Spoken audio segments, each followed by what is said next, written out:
going on, good people? Your true Leezy D's. We're the host of Chop Shop. We're about to crank up a special episode this evening. Greg Dawson's not in with us tonight. Okay. So, as normal, my man to my far left, the one and only world famous Reverend Waldo, Dade City's finest. What's going on, brother? You're welcome. Thank you. Did you say Reverend? Slightly. On Mondays, he's a reverend. Okay, I want to ask what denomination? What denomination? On Monday, he's a reverend. Okay. Okay. Church of Chop Shop. Okay. Yeah. Because I know you're not Kojic. I can just tell. No. You ain't no way. Okay. Ain't no way. So you see, we got a comedian in Kingdom with us tonight. Right. So let me just give I'm Baptist. little backstory. Okay. With this nice young lady here, man. Okay. I found out about her last week, and she does something very informative for the African Americans in the Bay Area. So, Black History walking tour, which I was not aware of, and people I've reached out to. You never heard of it? Never heard of it. Okay. So I've heard of it. It fell across me. Yeah, Waldo spoke about it.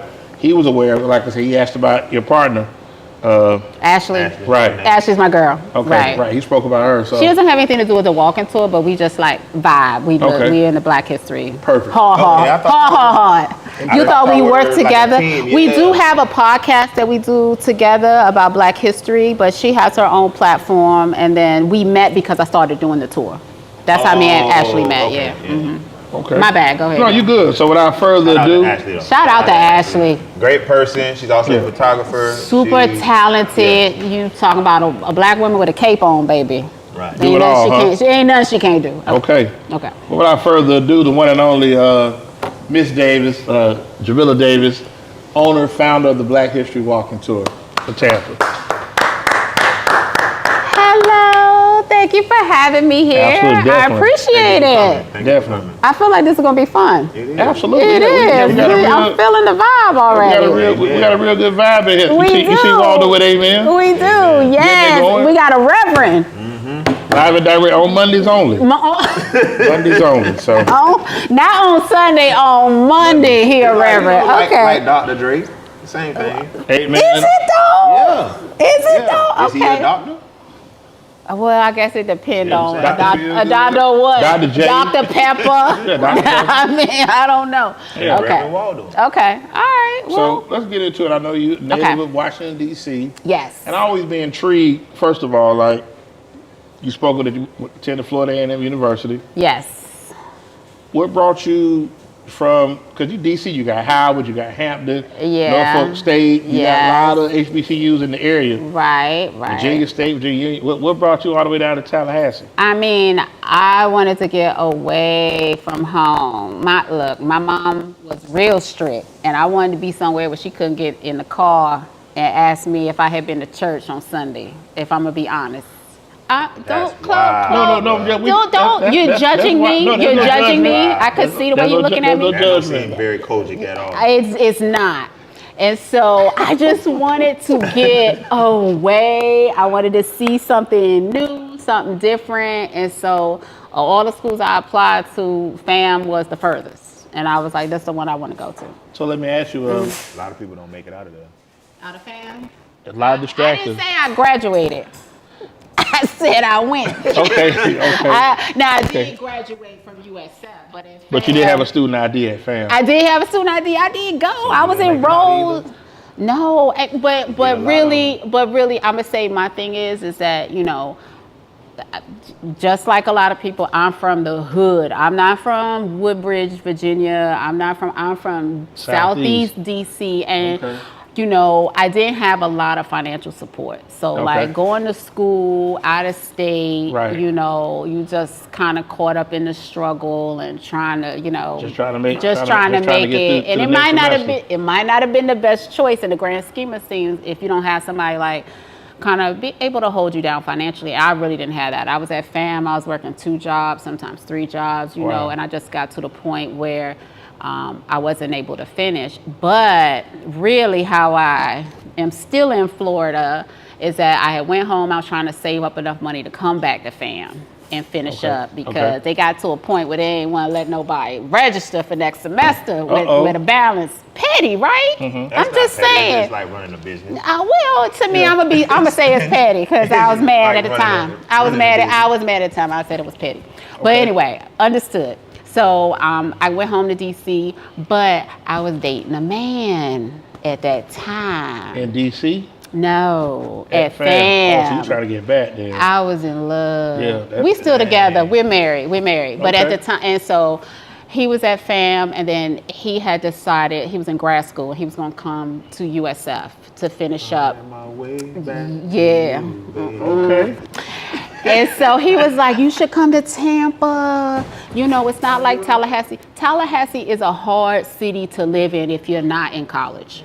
It's a true college town. Right. There's not a lot of places to work. Right. I mean, it's kind You of gotta work for the state. you gotta work for the state Or something related with the school, school. like yeah, it's just You not gotta it's not a work for lot. the state or be a professor. I mean, for real, it's a true college town. So I was like, I can't go back to Tallahassee. I can't find it. Well, I worked at the mall. I worked at Tallahassee Mall. That's actually where I met my husband. He was he was in college too, but he was a security guard, and I worked at the information booth. Look at okay. y'all. Okay. that's how I came together. I just say I was I got giving a out question. strollers and I got a wheelchairs. That's I got all a right. question. That is. Okay. What the hell y'all do at the information booth in the mall? No, it was a good gig. It was a good gig. So you ain't do nothing. No, you just tell people, they be like, where Belk Lindsay at? And you like, oh, you go down, turn right, you know, give out strollers. Cause you could, they have free strollers and I wheelchairs. always wanted to know, like, What why they Do do they even have information booths now? No. No, they don't. You Right, know what the information booth is? A map, right? Right, The it's a little, Map. the little And thing. then- and then I'm Okay. sitting Right. back thinking, then people would call you what the number is, essentially, so you got to get a number. Yeah, you get a number out if people call. What number is the champs? Okay, that's the number. Right. Like that. But you basically, you be profiling. You sitting there. That's what you was doing. Hey, girl. That's what you was hey, doing. That ain't what you was That's supposed the to job do. That's not- description. that's not Yeah, the That was the job. Hey, You hey. need to read that job. That's not the Yeah, job yeah, description. yeah. So, getting back to. Okay, what was your done question moved- No, again? we don't Sorry. move. We're in Tallahassee. Yeah, Okay, so We he done moved- came to Tampa. He came to Came to Tampa to go to Tampa. USF, and he convinced me to come to Tampa that I would be able to find a job. Right. And I came to Tampa, enrolled in USF, and I finally graduated. How long till you find a job? Like real quick. Shout out for getting the graduation. SOUTH FLORIDA, South Florida. South Okay, Florida. yes. Go Bulls. Go Bulls, yeah. He Not really. speak at. Did you Some of go? He's not really enthused about South Florida. Nah, I mean, I went. I feel you. It's different when FAMU and I know it's I feel you. it's different. It's different. But I finished, and then I got a job right away. I mean, I got a job right away. You know what I used to do? I used to be a misdemeanor probation officer, so I did that for a while. Why you get? I want to know why you get like the easiest jobs. You think that's an easy job? It's being a misdemeanor. I'm just what? So you was really like hassling people about their misdemeanor? No, well, I didn't hassle them. It already was over with by the time they come across my desk. Now they just got to do everything. They just Okay. got to go ahead and check the boxes or whatever. Check the boxes. Okay. You got to do your little shoplifting class because you was out there shoplifting. You got to do, a They lot. got a shoplifting class? Oh yeah, one man. You don't probably steal. know 3 people right now that had to take a shoplifting class. I They don't just ain't steal. telling I pay you. people to Yeah, I mean, They steal. just got ain't telling classes you. like you write bad checks, all kinds of. Bad All kind of checks, stuff, yeah. lot of DUIs, lot But a lot DUI of. felonies though, right? Yeah, but sometimes they'll drop it down a lot to a to a misdemeanor. reckless, to a reckless, Yeah, to try to or help something you. like that to help people out. Right. A lot of cannabis. Okay. So So I did that for a while. So I was able to get a job, and then I left there and I started working for the housing authority.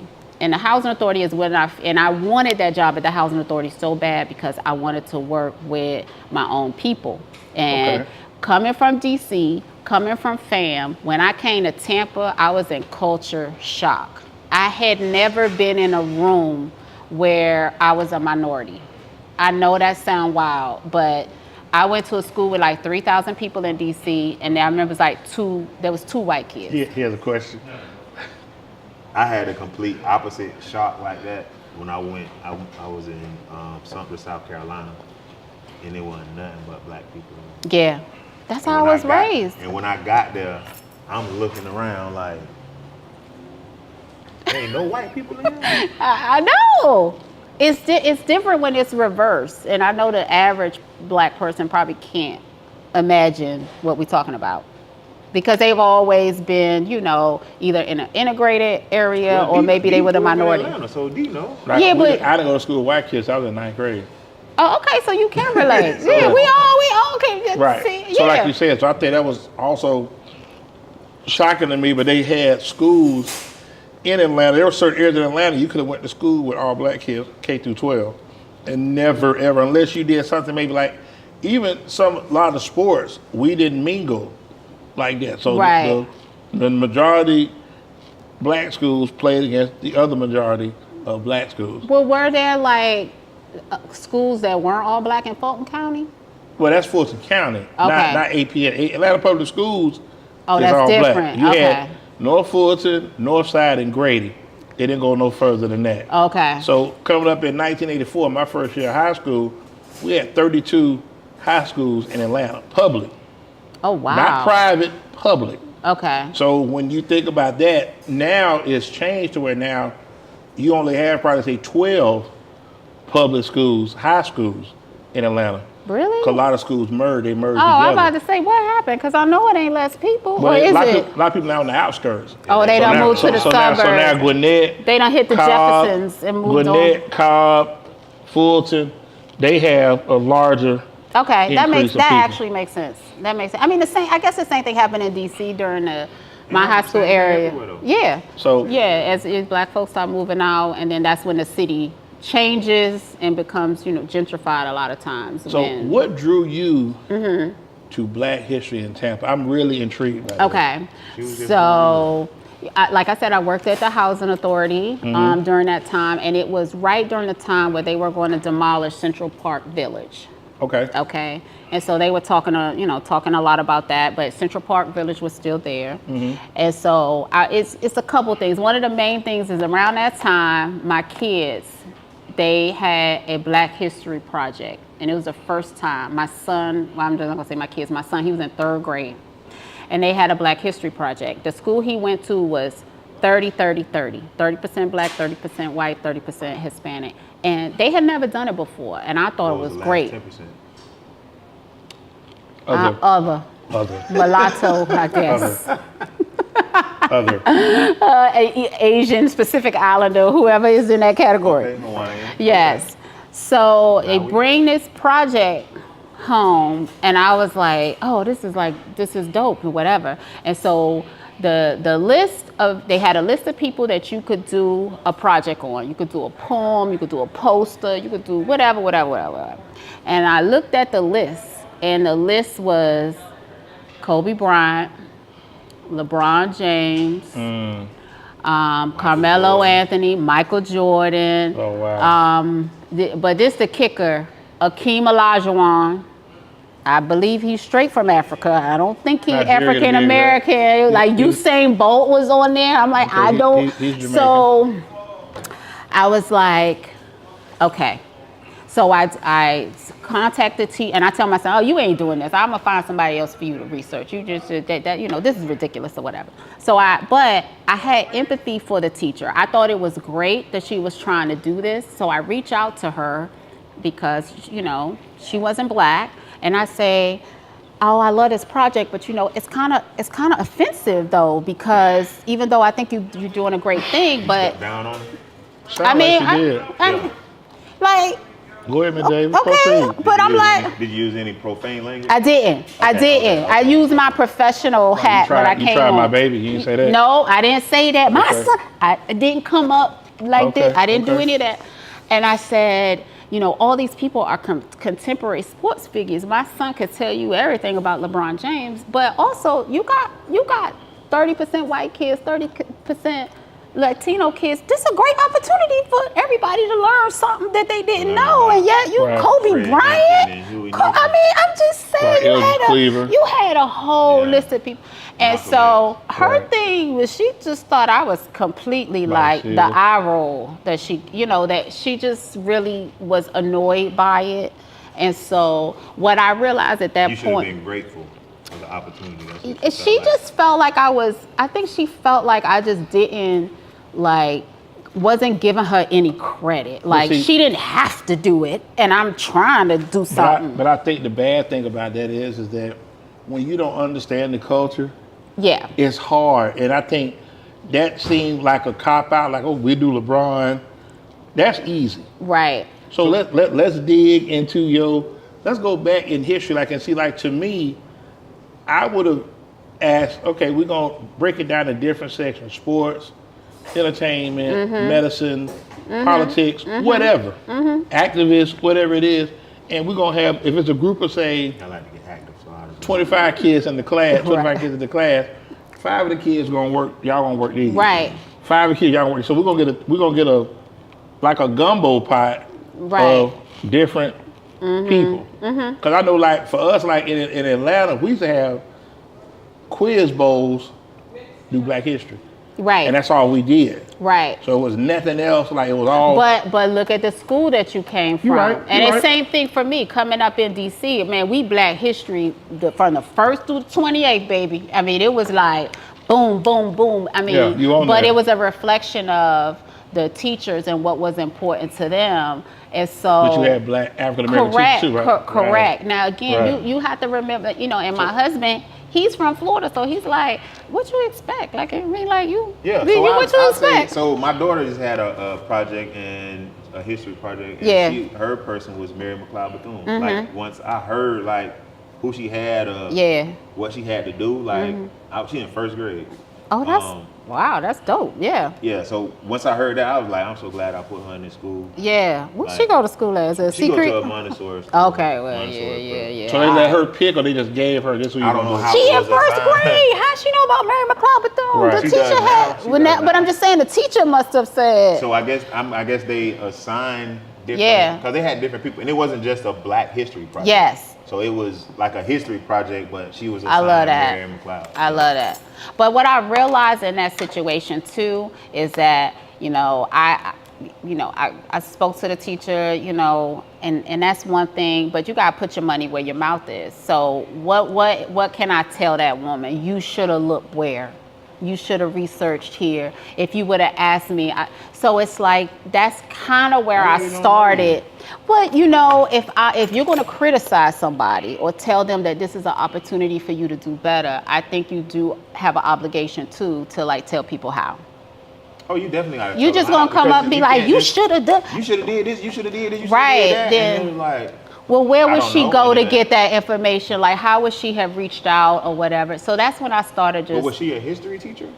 This is 3rd grade, so they kind of teach everything or whatever. So again, I give her grace on that. I think she was trying to do the right thing. So were there African American teachers at the school? No. So that's where we go again. So with that, who's going to be? So you kind of got the wheels rolling.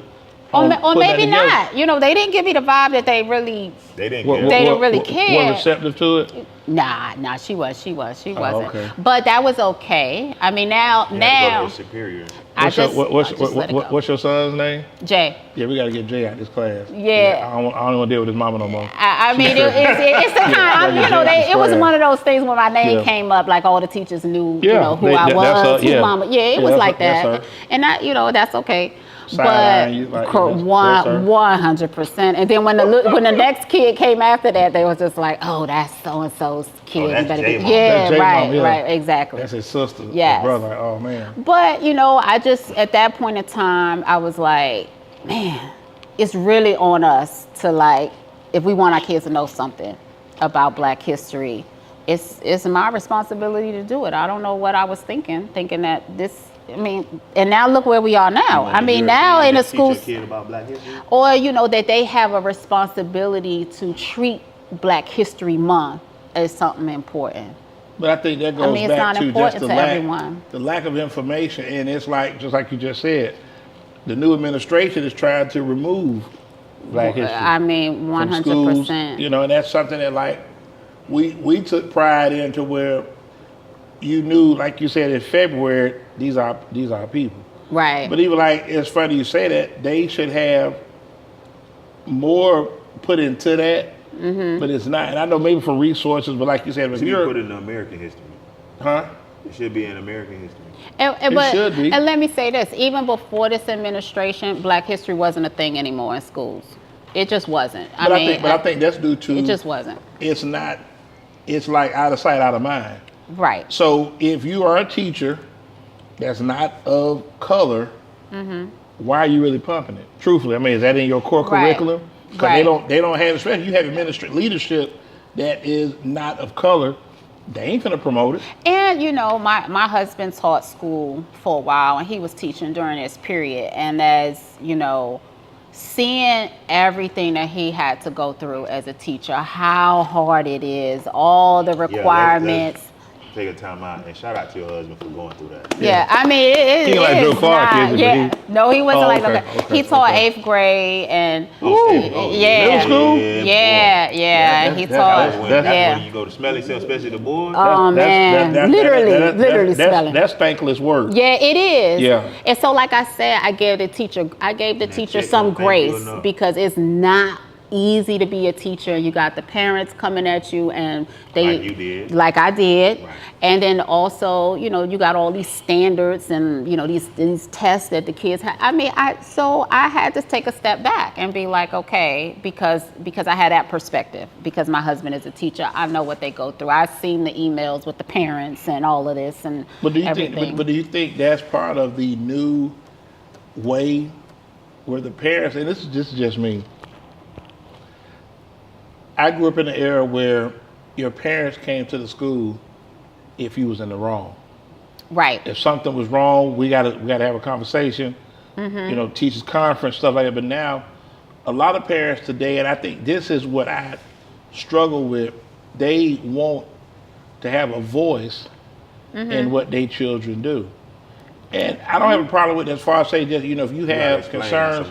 I'm just having to get to it. If you have concern with certain subject matters that we're discussing. Right. Some people get offended by certain things, and I totally understand that. Right. But to me, we live in a world now where you have to be very careful in what you say and also what you teach. Oh yeah. Because like and you what said, you do, you be up on the internet real quick. Right. And if people like, for example, and no shade to anybody, but let's say if Hispanics wanted to do history on us. They have every right in the world to, or you have Asian. the Hispanic History Month, you have Asian and Pacific Islander History Month, you have Women's History Month. So I mean, it's true. And so like I said, is that when my kids was in school, I was the person that come when my kid doing wrong. I'm gonna hold the teacher down. I mean, that's always been how I am. There have been some times where I've questioned stuff, but I get the struggle and I get the position that they're in too as teachers. It ain't easy. So then that's when I get to this point. It's not easy. You're trying to please many masters and people that everybody has something to say about how you're doing, and you're really passionate about the job. You don't get paid like the best money. So people that are in it, they are in it because they love what they do. So that's to me where I ended up. Where what can I do instead of being like, oh well, they need to be. It's just not realistic or fair. So my grandma, she's retired educator. From Tampa? No, in Dade City. Okay, you from Dade City? Yeah. Okay. My aunt, she was an educator for a while, and then my cousin, which is my aunt's daughter, was an educator. Oh wow. For a very short time. Oh. She said, "I'm gonna tell you what I ain't gonna do. I ain't gonna." Okay. Right. So on my dad's side, all of them were educators. Oh, whoa. He said for a very short time. Right. My cousin was very short-lived. Okay. Kind of like seasonal, like for the holidays. Yeah. She ain't making off her probation period. That's what it sounds like to me. Have you ever thought about it? So that's that's how I know about the struggles and issues that they have as far as teachers, because my cousin was more like, the kids ain't the problem. Yeah. It's dealing with the parents. The parents, there you go. And then the rules and the regulations from the administration. From the school system, right. Yeah. But I think that's the biggest thing, like you said, just the lack of accountability. Right. And I think that's something that we were reared in an era where you had to be accountable. You were made accountable. Right. You had a responsibility. This is what I ask of you, and this is what you're gonna do. Right. But see, now the narrative has changed where I got educated friends that have, you might call a parent about a kid, they want to come to school and fight the teacher. What? Yeah. That's a thing? Oh, I'm coming up there. I'll be up there. I mean, not if I was a teacher, it wouldn't be a thing. Yeah, but that's what I'm saying. But it's like, how long would you let? Because you ain't list yourself on the list of educators in the family. No, that ain't for you. All the women. So with that no, being that's said, wild. I mean, I can't even imagine that. Right. So how did the tour? Like, okay, we come from this. Okay. You know, I got to do something. I got to do something to put my baby. And when he's aware, they are aware of the history that has come before them. How'd that come together? Well, I mean, so with my son, I just remember that year just kind of looking up about, you know, Tampa Black History, and I saw about Central Avenue or whatever, and I remember saying, hey, you're going to do yours on, you know, the joiners. And I want you to learn about them and look up some stuff about them. But then I started to get really interested in that working for the housing authority because, you know, as they were going to demolish Central Park Village, they were talking about what it was going to look like. I remember, you know, going past the Jackson House and trying to figure out like what it's still holding on. I don't know, another hurricane season, they keep making it. And so I would be the person when people did come to Tampa to come visit me, I would take them around and be like, oh, this is this is that. So I kind of start to have that vibe of like, hey, if you want to get a little type of, you know, taste of like what, you know, Tampa was like, you know, I can do that. And so after a while, it just started to like evolve into like, you know, maybe this. So let me say this. When I go somewhere, I like to experience the Black history of whatever city it is. Okay, I like to do that. I want to go to a walking tour, a Black History Museum or something like that. Now, I come from D.C., the land of Chocolate City, museums. You don't have a shortage of being able to do something and expose. Not that I appreciated any of that when I lived there. I ain't care nothing about no museum or monument. Yeah, I ain't gonna lie. I was like, whatever. You go in there to use the bathroom and get some air conditioning for a minute, maybe. Yeah, I wasn't doing none of that. We weren't doing no field trips. Who having the party? We didn't do. Who having the party? And then what y'all drinking? No, and we couldn't stand tourists on the train. All the people that come to DC all the time. We just we didn't. But that build the economy for the city though. But that's how you are when you live somewhere. You don't appreciate the stuff, right? You don't think about it. It's just there. It's funny to say. When I went to DC, it was all about. Not really Black history, but just history. The history. It's not about the Black history, right? Right. I went to the African American Museum. Okay, you went? Yeah. Okay, yeah. And you know, that's new. When I was coming up, why you had to sneak in? Because of the line? I ain't signed up, and I was trying to get in. You had to sign up. It's free, but you have to sign. You have to get a ticket. They do. They do that now. So you got in? Yeah. I said I was with some other people. They gave you a little sticker like no, it ain't no thing like it's like you have to register, but because they try to keep a certain amount of people, right? Yeah. Is that what they're trying to do? I'm with them. Yeah. Wow. They probably Did you walk around with them? Those guards was probably I didn't even know them, those bro. guards was probably so tired. They probably was like, whatever, just go come on in. Man. Yeah. No, it was like a group. It was probably like 5-6 people, and it was like, we registered, we got such and such. And you just walked in. Okay. Well, good. Shout out to you for knowing how to get into the museum. Yeah. But I mean, so I'm just, it's difficult here because there's not that much, and then to go to the Tampa History Museum or the aquarium or anything is mad expensive in my point of view. Like when you coming up through the struggle, the aquarium is you got to get the whole year pass. That's wild to me. I mean, again, how much is the pass? If I can ask you, like it's pretty much the price of a ticket and a half.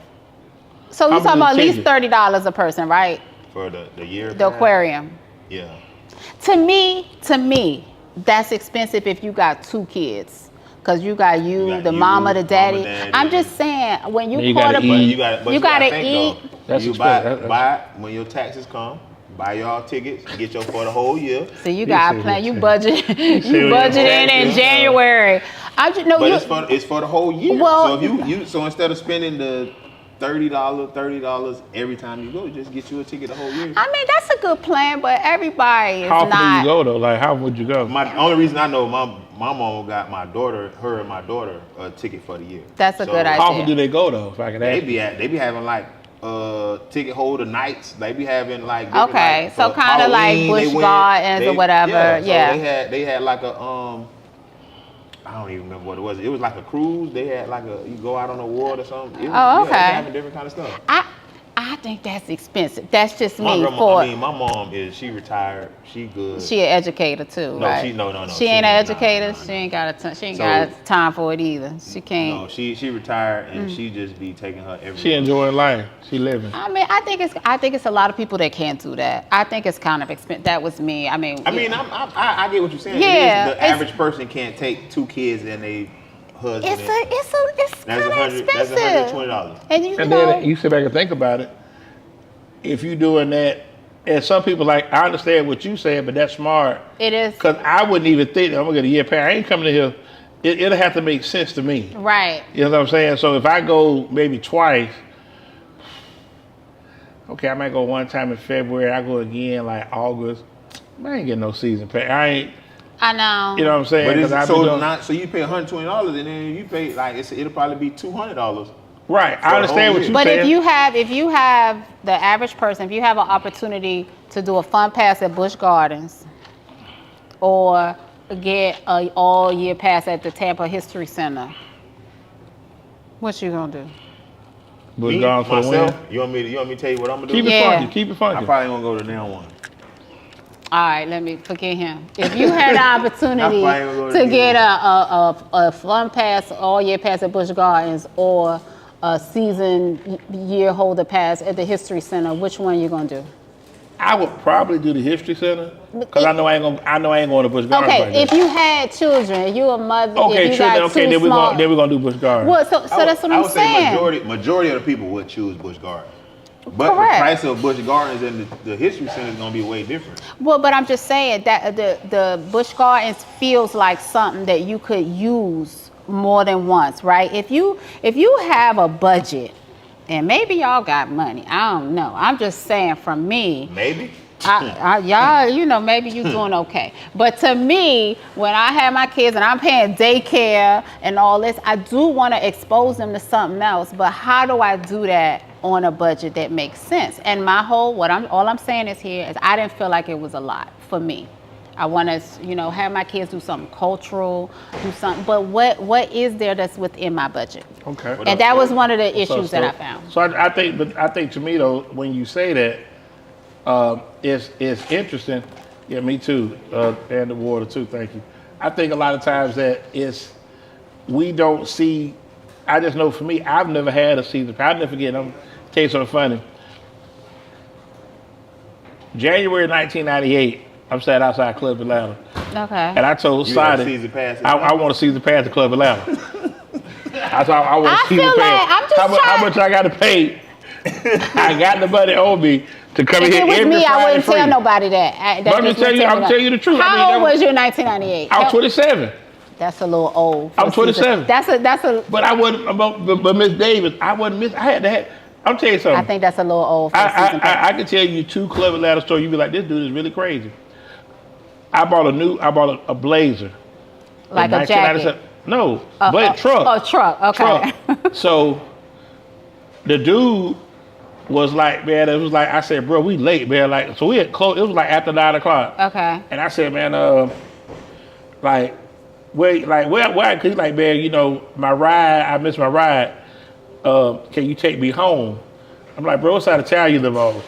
And he was like, man, I stay by the stadium. Wait, this somebody that was in the club? No, a dude that sold me the truck. Oh. I'm at Abraham Chevrolet on Hillsborough. Oh, you got it from a dealership? Yes, I got it from a dealership. We did the paperwork, got the keys. But the guy don't have no car. he said he might have called me in the shop. I didn't ask no questions. Okay. But he said he lost his ride. I mean, his ride was gone. And you was happy because you just got a new truck? No, but I didn't want to say that was out the way of what I was trying to get to. Okay. I'm like, damn, so you bro, ain't like, get a man a ride? Dude? I took him. You know, I wasn't happy about it. But I got to Club Atlanta like 9:30. Normally, I'm like 7:30 at Club Atlanta. Oh, he was. So I got there late. A regular. Oh yeah, I wasn't miss. I had my own parking place and everything. You ever saw VIP. Cheers? Yeah, you was that per. You was Norm. I was Norm. You was Norm. I tell people all the time. My aunt passed, and I'm gonna tell you this. My car broke down. There's another car I had on 275, and I told the tow man to take me to Club Atlanta, dog. I get home. I'm learning a lot. Yeah, I'm learning a lot. That was what was important to me. So I think what I was getting back to is that what's important to you, right? You'll make those sacrifices for, right? You know. So I believe like, and then Sadi was tripping on the dress code. So one day I came in with a FUBU jersey. He said, "You can't wear that." I said, "Okay, I'm gonna go to West Shore Mall, get me a polo, and I'll be right back. No problem." You didn't just go home. You didn't call it a night and just say, "I'm just gonna go home." I would have been done. I would have been mad. Because I'd have been mad. I would have been mad. It's cool. I would have been. I'm gonna go get me a polo. I went right there at Dillard's, got me a nice polo. Came right back. What's inside this club? Nothing but Big D. It was a happening spot back in the mid '90s. If they ever did a documentary, they'll have to put me in a documentary. Well, you would have to be in there. You would have to be like the main person. You would have to be like the dude that owned 25% of Bad Boy. You would have to be like the main person in the documentary. I mean, they probably could talk to me like, but I can count on my two hands how many times it's Club Atlanta from October '97 to April 2002. I know. I'm trying to figure out if you're proud of this or not. No, right? It's like a badge of honor. Like, wow. I wasn't missing it. Wow. I just tell people, if you want to kill me, just come to Club Atlanta on Friday. Okay. That's where I'll be at. Right. Anybody looking to kill me, just come to Club. I'll be right there. I'll be right there in front of the pool. They probably renamed the VIP lounge after you. No, but see, I'm telling you, but see, the thing is that I knew for that on Friday, that's where I would go. Like, I my first wife, my wife had. You was married at this time? Yeah, but I was just hanging out with my partners. How long did the marriage last? We got divorced like 2012. I mean, it was like. Oh, she hung in there for a minute from '97. The club. Oh, the club went out of business. Okay, yeah. Okay, but what I was saying is that you being funny. Like one night, she had an event with her job at Mosey, and I'm like, okay, what time we getting out of here? She was like, well, hopefully like 8:30. Like, man, like. Oh my God. I got my clothes in the car. I'm finna change in the super bad to just. What's she doing right now? Call her up. Let's get her on this. Let's get on this video. Yeah, I'll be married. Yeah. Let's get her side of this, cause I mean, golly. But it was just that was the place to be. So you talking about young, 27? I'm out here doing my thing. I'm working. But you married. I wasn't married then, though. We were living together. Okay, but you was in a relationship. I was in a relationship. Did she go to Club Atlanta? Did she go? She would come sometimes. She would come sometimes. Yeah, but you was there every Friday night. I wasn't missing it. Okay. I tell you, listen, Saturday, whatever we're going to do Saturday, I'm on board. Friday, I don't ask for a lot. I'm going to. If anybody out there is in a committed relationship, please do not listen to this man. Don't listen to this man. I'm just saying, okay, that's good. I'm glad you put that disclaimer out there. Okay, but the moral of the story was, if it's important to you, you're gonna find the money regardless. Absolutely. That's what you're saying, right. and the time. Absolutely. But sacrifices will be made when you're not sure where to go or how, and there aren't things offered. What if it was no Club Atlanta? What would you do? But so what was important to him was not Club Atlanta, but it's hanging out, the camaraderie with his friends, with his boys. Yeah, he would have found a way. So that would be the important part. He would have found a way. Not just Club Atlanta, but right. That's just a symbol. That's just a symbol. Hang out, that was just have the place. drinks, It party. was a safe space. It was a safe space. He would have found his else church, if you will. Right. We could have been in McDonald's in the parking lot. And I'm cool with every that. Friday you're gonna be in that parking lot. If it was lit. If it was lit. Now, so it's the same thing as far as Black history. Everybody's not gonna want to go and learn about Black history. Great point, Reverend. But you're gonna have some kids, some young Black adults that grasp onto it and it catches them. And they want to be a part of that, so they will ask or they will show their interest into it. So now it'll be up to the parents to, they will seek it out. And they, Right. Thank you. Thank you, sir. The parent, it will be up to the parents to allow them to pursue that But as far as the museum. No, 100%. But this is my thing too. It's like for me, here I want to do, you make sure my kids know this or like, you know, expose them to museums or whatever, but finances can be a barrier to that. That's just my thing. I get what you're saying, but it's like when you're caught up in the struggle and you're trying to figure out what to do, it's not, you know, to me, to go to the Black History Center, to go to the Tampa History Center, it's like $20 adult, like $15 a kid. I just think, you know, to me, I think it's a little expensive. That's just me. I'm gonna tell you this. You know how much it is to register a kid for football? Right. Well, cheerleading. Look, you right about that. Cheerleading. No, Cheerleading, $250. $250. That's minimum. So you're saying $15, $20. If that's what interests the child, figure it out. But it's you're talking about the child. Like we're talking about like as parents. Okay. We want to expose them Let me ask you this. They don't know. We're trying to expose them to make sure they know. Have you reached out to like educators, like at schools? Hey, let your schools, like, especially like those in position in leadership, like African Americans that are in principals. Yeah, you know, it's a little. What's that been like? I'm not going to go on record and saying this is what I told, but you know, they don't really have a support or feel the level of comfort, educators, right? When you're talking about stuff that reflects diversity, equity, I and definitely inclusion. agree, just from my... Yeah. With your children? Not my children, but my family being educators, Yeah. and the amount of support, not only from parents, but from the state, the county, the school board. Right. Like, it's just not there. It's just not there. But I think, Like, they were buying their own supplies.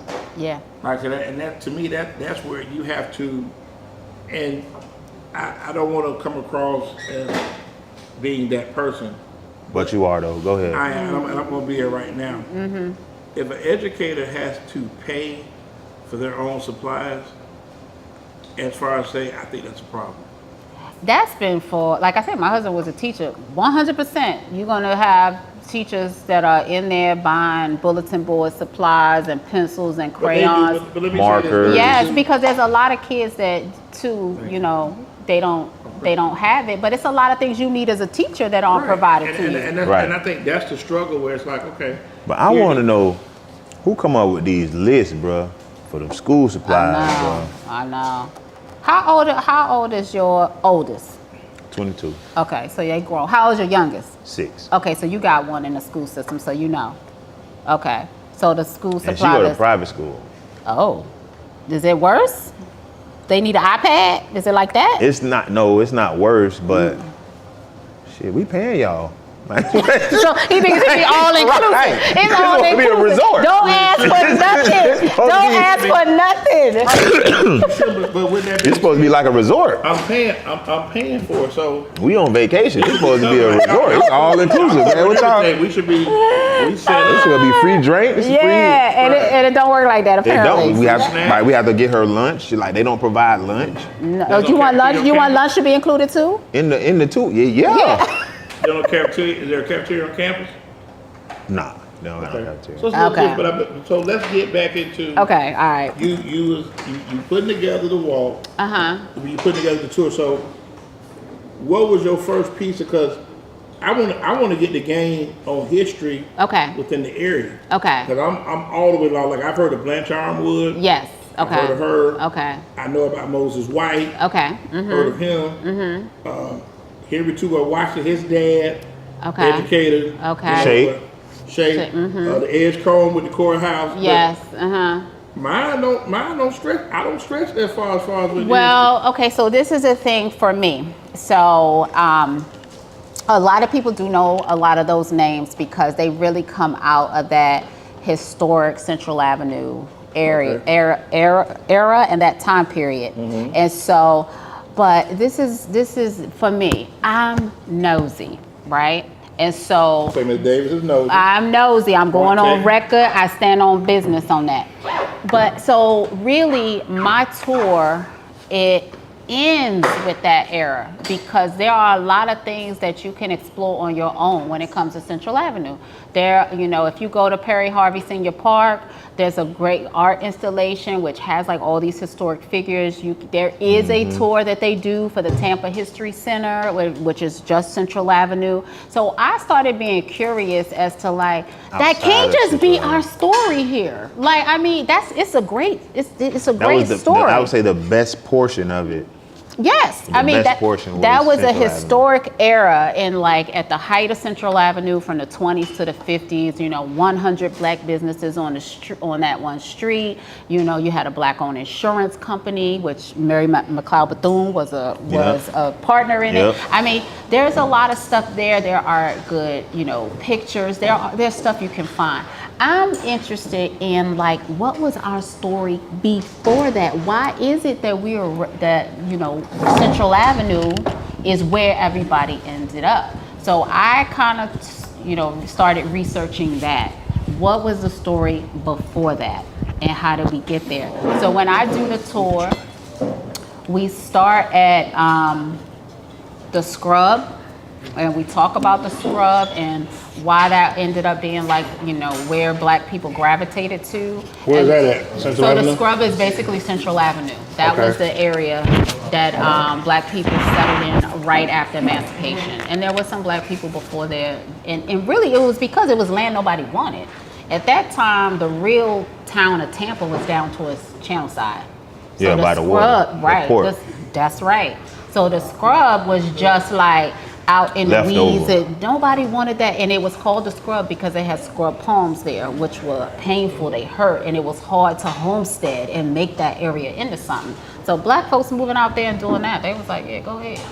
And so that's why that became like that area, and why it's on the edge of downtown now, but back then it wasn't. And then so from there, out the way. That's right. It was out in the middle of nowhere. There were two black women that owned about 50 acres of land in that area off rip from the beginning. As soon as it could be legally homesteaded, they had the deeds to it. Then you had black landowners and entrepreneurs all throughout Tampa that had businesses downtown. This is before Central Avenue. So we talk about all of that. There were 3 black men on the Tampa City Council in the 1870s. That nobody really talks about. There was a black sheriff. So you had Mills Holloman, Cyrus Green, and Henry Brummick. Well, Cyrus Green, there's a pool named after him on Belmont Heights. There's a pool right there. I'm sorry, that's Cyrus Green. The guy was Cyrus Charles. So it's not the same guy. Oh, okay, my bad. Not the same guy. And so then from there was a black sheriff of Hillsborough County in 1877. His name was Richard Roach. There's no plaque for him. There was a black woman named Lou Hunter that owned a boarding house and 2 restaurants right in downtown. She worked at the Tampa Bay Hotel. There were tons of black business owners. Now, in downtown, they owned businesses that catered to the white community. So these weren't black businesses for black people. They were black-owned businesses that serviced the white community. So let me ask you this. That's a piece that people don't really know So about. Why do you feel that we were never, I've never heard of any of this. Right. Until you just sat here and said know this. I think that when it comes to historic Central Avenue, there are people that remember that. And that they have that's a where they were connection going. to that. Right. And so that's what they could talk about. They can talk about that, so it's alive. The orated history continues. Right. They couldn't go downtown to the people don't remember that. It was too long ago. Yeah, that people owned. Correct. It was for white people. Right. So everybody who's alive now or has been told a story, it goes back to Central Avenue, but you just don't have those living oral history that goes back that far. And so in Tampa Tribune and stuff, they didn't really document black life. It is there, but it's scarce. Somebody has to put it together. So you just have a lot of people that don't know because that wasn't something that, was retold. So when Central Park Village was being demolished and there were all these talks about what was going to replace it, that really brought the story of Central Avenue really to life Yeah. If I can ask really you, to life. but Central Avenue back then, did that run the? Because I know it stops at a certain spot. Like I think it stops about the. If you recall, around the interstate, there's a little area where they got the little park. It stops there, right? The thing is that the end of Central Avenue came about because they ran the interstate right through it. It went all the way down to Central Park. Past Central Park. Oh wow! That's past Central Park. The interstate is really what kind of killed it because it went right through. So you had the government coming in, eminent domaining property, saying you're gonna have to move, and then same thing really went. It's a playbook that's been repeated. So they got Debo then. 100%. And then after that, most of what was the actual homes in Central Avenue, they were shotgun style homes. And as you start going into this era of code enforcement and making sure people have plumbing, and a lot of them still didn't have indoor plumbing, they make a decision where it's easier to just demolish the whole community instead of trying to get these homes up to code. So then that's when the project Central Park Village replaced what was that community of homes. Yeah, we're gonna knock all these homes down. We're gonna build a project. That's exactly what they did. Build a bunch of homes for everybody. Now y'all live here. So now they have knocked the project down, and now it's been replaced. The park is there, which is great. It's great. But is it really though? I mean, it's something. Look, they didn't even have to do that. I'm not trying to say we should be satisfied, but we have to at least acknowledge that. They didn't have to do that. It is there, and it does have some give that to you. I don't care. I mean, I hear you. I understand. But there is a whole story about how we got there, like what happened in Tampa. And I will, just tell you one thing is that on my tour or just anytime, like on my social media, the Scrub wasn't the only black neighborhood. The Garrison was a black neighborhood. Dobyville was a black neighborhood that was like in the middle of Hyde Park that probably nobody knows about. I never heard of Dobyville. You never heard of Dobyville? No. So Dobyville is something you want to know. So like we can walk there. You tour? No, we don't go there. I tell people about it because it's in Hyde Park. So it's a little bit out of the way. It's far. But to your point, but we could walk though. We could walk, 100%. So Dobyville was named for a guy named Richard Doby. So Richard Doby either delivered ice or milk, and his area of delivery was Hyde Park. So he would deliver to everyone. Did anybody ever see The Help? Yeah, saw The Help. Okay, so when you see The Help, just imagine that Hyde Park has always been just like it is, right? Very affluent, the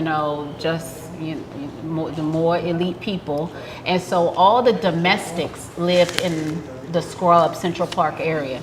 So these people would walk all the way to Hyde Park. From Central Park? 100%. Yeah, there's no real buses. There's ain't no sidewalks. Ain't no real sidewalks. Back in the day, they was getting it done, bro. By any means necessary. You heard Malcolm X? Respect, yeah. So they would walk twice a day. So not only the maids, but the nannies, the chauffeurs, the butlers, everybody. So they would walk all the way to Hyde Park. Now, don't ask me how, because this is not completely understood, is that Richard Doby, he had a good relationship with his customers, right? He was well liked. He was like the funny salesman. You seen him on the one we doing the cleaner? Oh yes. Yeah, okay. He's funny. He was, I could just see him tipping his hat every morning and whistling while he was putting the milk or the ice away. He was very well liked. And so some type of way, whether he did it on his own or with somebody in the background, he buys a tract of land on the edge of Hyde Park. And he said, it'll be so much easier if all the domestics, all the people from the Scrub can just live over here. And that way they can get to work. So he does that. They divided up like 27 families, got a little shotgun house all neat and cute in this little area. Now the problem then came is that where's the school? The Harlem Academy is in the Scrub. That means the babies got to walk twice a day back over to. So somebody got to walk. He buys a little piece of land. They put a school there, Dobyville Elementary School. Then is it still open now? It's not open anymore. No. But if you're on Willow and Rome, close to Center Bistro, over in that area, you will see a sign that says historic Dobyville. You probably just never paid attention to it. Yeah, I probably know. It's white and black. So it's nondescript. That's a little further. It's not a historic. North of Rome. That's north of Swan. Yes, it's not a historic marker. It's just a sign. It's a black and white sign. It's black and white sign. It's very small or whatever, but that's what it's attributed to. And so basically, then the problem became is that all the black churches were in the scrub. So the man builds a church so that they don't have to walk back and forth on Sunday and they Sunday go to meeting clothes all the way over to Hyde Park and back. And so that's a whole neighborhood that basically he built off of ice and milk. 100%.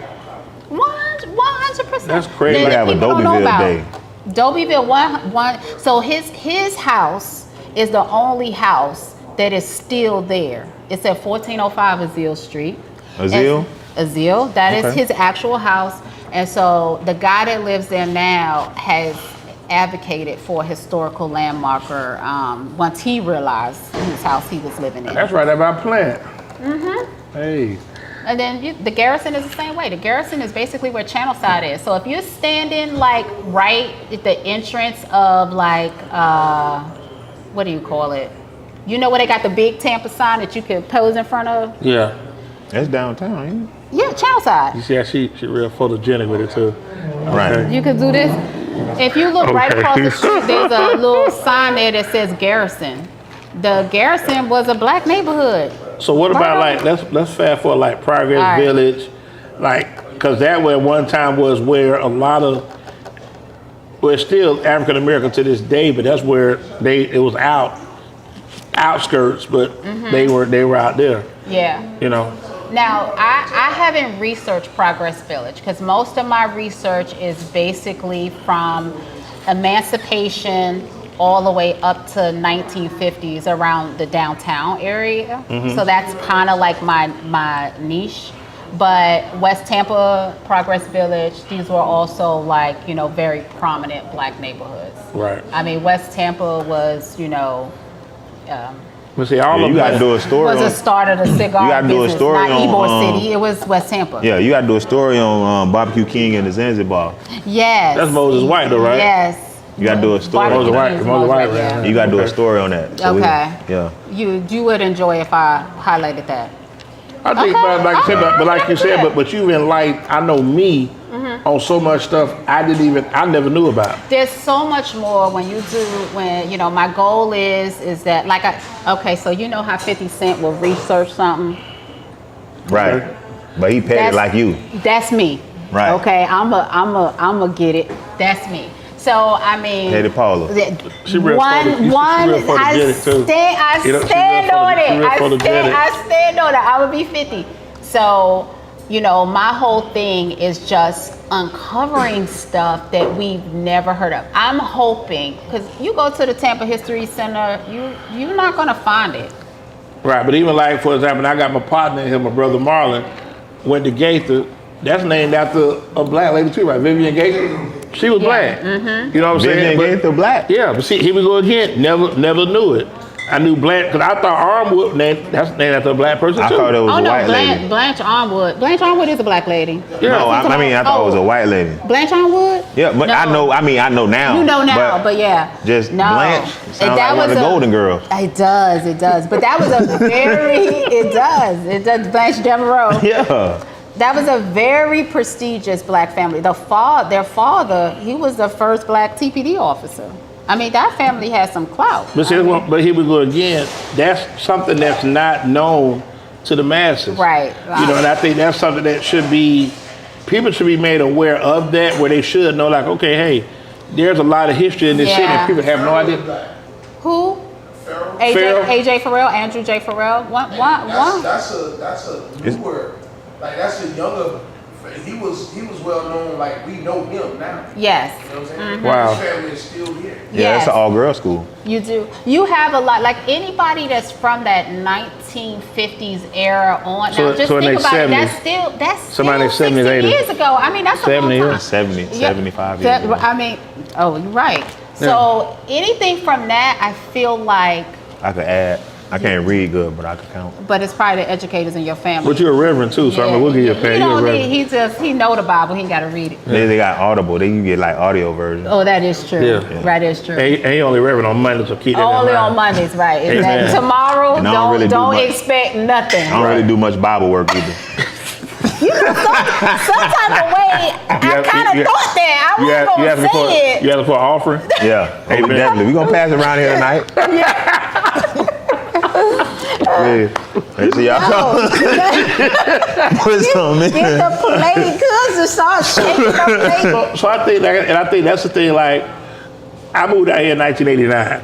And when I first moved here, it was the neighborhoods, like I said, was easy. They're still here now. But like, I had some friends that lived in Brandon. Okay. And that was like, They made it. right. And that was like the concept, like, okay, y'all live in Brandon, but y'all got to go, like, y'all doing it. Right. If you was in Brandon, Bloomingdale, Carrollwood. But see, the only thing I didn't like here, what they do, which I thought was kind of crazy, is that they move kids to schools way out. Now, my brother, he's here, Marlon. Marlon lives in East Tampa. This your brother? That's my brother right there. That's your brother. Okay. Right. Marlon lives in my height, but he went all the way to Gaither and Carrollwood. Like, why are y'all sending kids all the way to Carrollwood? Right. That made, but see, to me, and I guess like in Atlanta, we didn't have that. So I guess, I'm thinking. Because Florida didn't give up the fight. They ain't get a ghost up when it comes to like separate but equal ain't okay. Brown versus Board of Education, Fleshy versus when other states said you right, Florida kept appealing because they did not want to forcibly desegregate. Florida didn't give up the ghost till 1971. So where they started being like, okay, we gotta send some of these kids to, And it's funny you say that because Blake and Middleton closed, which are the only two black schools in the area during that time. So then you had people that started going, okay, well, I'm gonna go to, because I knew in Plant City, Marshall was the high school. Okay. And then they went to Colorado the middle school. So now Blake and Middleton. It was more in Day City. Right. So now you moving people like, okay, well, now you got people that say, I went to King, I went to Tech. But I was always amazed, like, well, where you went to high school? He said, Gates. I said, Gates are way out? That's way out no damn. Like, that's way out. So I'm thinking, like, in my mind, like, to get up that early, to go to school, play football, yeah, that's why. Get out of practice, and then get home. You get home, shit, 7:30, 8 o'clock. Like, that's so that was so like I was in Day City. That was normal to me. We went to school in West Chapel in middle school.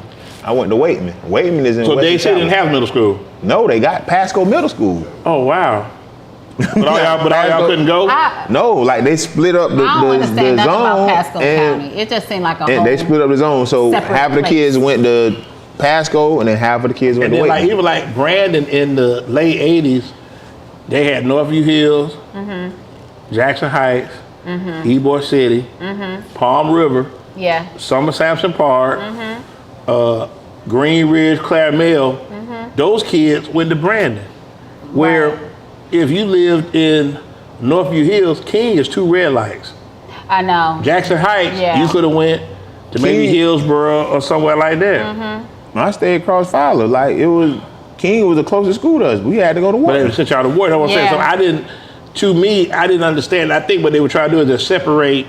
You don't want to put all the kids at one school, but if that's your neighborhood school, that's where you should go. Why get kids up? Like, it's some kids live in Ruskin that go to Tech, and that bus comes like 6:20 in the morning. I'm in some magnet school, so Tech different though. It's vocational. But I'm still in my mind, it's a vocational school, but they have the magnet program. That's a get up in the morning. Like, I ain't get up at 5 o'clock in the morning to go to school. Like, I ain't doing it every day. I know. But you know, when you grow up like that, people don't think it. And I'm sure it's way more complicated. You know how they. It's not. So lyric. No, I bet you it is. Like, because now it probably has to do, especially with like Brandon and Riverview, like with those schools that are just busting at the seams and stuff. So you got. Yeah, because like some they had over 5,000 kids last year. Enough schools. I know, but at the time, like, just like I live in Palm River. You would think that the kids would go maybe to like Riverview or King or Spodo, but they go to Blake. See what I'm saying? And I'm sure it has something like they zone school, right? That's the zone neighborhood school is Blake. Right. Spoto is past 7th Street, maybe 10 minutes. And it's kind of empty. It ain't Right. even a lot of kids out there. But Don't nobody want to go to Spoto. I know. But you send the kids. You send the kids way out. That's because of the segregation. See, I didn't go to. If they would have never built Gates, I would have never rode a bus. Yeah, I don't know. So You what think you that's the gonna case do now, then? though? I don't know if it's now. How you got to Hillsborough? I walk. From where? Where did y'all live? East Tampa, 19th and North Bay. You tripping? That's a walk. That's a long walk. Yeah, you tripping? But we would have had to walk. I mean, that's where we were going. They probably would have had a bus. That's less than 2 miles. No, it's less than 2 I mean, it's more than 2 miles. We used to go to the pool. We walked through there to go to the pool. That's going to swim. I ain't talking about going to school. That's different. Yeah, that's twice a day. Yeah, It's fun to that's walk. twice a- It's yeah. fun to walk to the Hey, pool, right? You got all That- in the that's- world of the that's- summer. You can walk anywhere in the Yeah, summer. that's 10 When times a somebody week. going to get your, like old folks ain't going to get your lessons. Man, I ain't with that, man. So I'd rather drop out. Let's Hey, ask him if he would have walked to Club Atlanta, though. who in the Club Atlanta? Who, me? You. Yeah, I wouldn't miss the Club Atlanta. If they had Uber, No, right there, Uber. If you had to walk, you walked 2 miles to the club. I would have walked 2 miles. I was too cool. I wasn't doing that. Okay, that's his boundary. But I was definitely That's his going, limit. though. He was That's gonna his find a limit. ride though. He was Yeah, gonna we find a gotta way there. ride. He's not gonna walk, but he gonna find a way Get there. there. Hey, He's Miss gonna Davis, get there. y'all going to Club Atlanta, Miss Davis? Y'all come back pick me up. I'll be standing outside. Just call me when you go in the street. I'll be outside. Yeah. Okay, well, you let hey, us know. all you gotta do is just slow down. You gotta cut the car off. Just slow down. I get in. So let me confirm this though. Eddie Gansey was the white good catcher in high school. Okay. He lived 2 doors down from me. He went to Hillsborough. He called. Coco Joe. Yeah, he called Coco Joe. Right? Yeah. So he walked. So he got to school. He walked. No. I get just different. Like I said, Ain't no way, just, boy. huh? Ain't no way, boy. Yeah, walking. Yeah, walking. He ain't built like that. I used to get on the bus. It probably took us. Bruh. It probably took You us on like 40, 19 45 I've been to minutes your to house. get to You school on 19. the bus. That's how my You 19th and North Bay. You talking about coming People out? on the bus, and they had to Coming do this in- That was in middle transportation. school. All the way down there. No, we didn't have Oh, a everybody doing that, bro. transportation. It was No, we walked always. 40, 45 minutes on the bus from Dade City to Wesley Chapel. Okay, how long the walk is that? That's just with like stops and not just driving straight there, but just getting on the bus. Of course, they got to stop, get kids, and all that. But once we picked up all the kids and we got on the road, it still was like 15, 20-minute ride. After we picked up all of the kids. So It's not easy. We ain't had no school buses in DC. Everybody either walk or got on the public transportation. So I can't relate. So I moved to New York. I moved to New York for 8th and 9th grade. When I got to New York, so like half of 8th grade and then 9th grade. So when I moved to New From York, Dade City. yes. That's a big change. So I moved to New York. We go to the school. We get to the school, and they give me a bus pass. It's for the city bus. You like, what's this? Nah, I just grabbed it and I just like, here's a bus pass. All right, okay, this is my bus pass. I put it in the pocket of my book bag or whatever I did. And end of the day, I go out and I'm looking for like a school bus. Like where the school bus at? Like, wow. and all the kids walking to the bus stop. I called my aunt. I'm like, ain't no school buses out here. No school bus. She was like, no, you got to get on this bus and then you get on this bus and then you get right. And that was a shock, like for me. Like, it was different. When I got here and I was like, wow, there's so many school buses. Honestly, you know what I thought? When I first got here and I saw all these school buses, I said, it's so many special kids in Florida. Wow. Because that's the only time somebody got on the school bus was like if they were special. Like we didn't have school bus. I was like, man, it's So y'all walk to school? Nah, you take the Everybody city walk bus. or you take the That's city what I was bus. just telling her. Like in New York, when I went to New York, they gave me a bus pass. Yeah. I got the bus pass. When I got the bus pass, I just put it in my book bag. Like, okay, yeah. I'm So you come out took to the school. subway or? No, I ain't had to take the subway. It was 2 buses. I come out to school, but I'm looking for a school bus to get them my pass to get on the bus.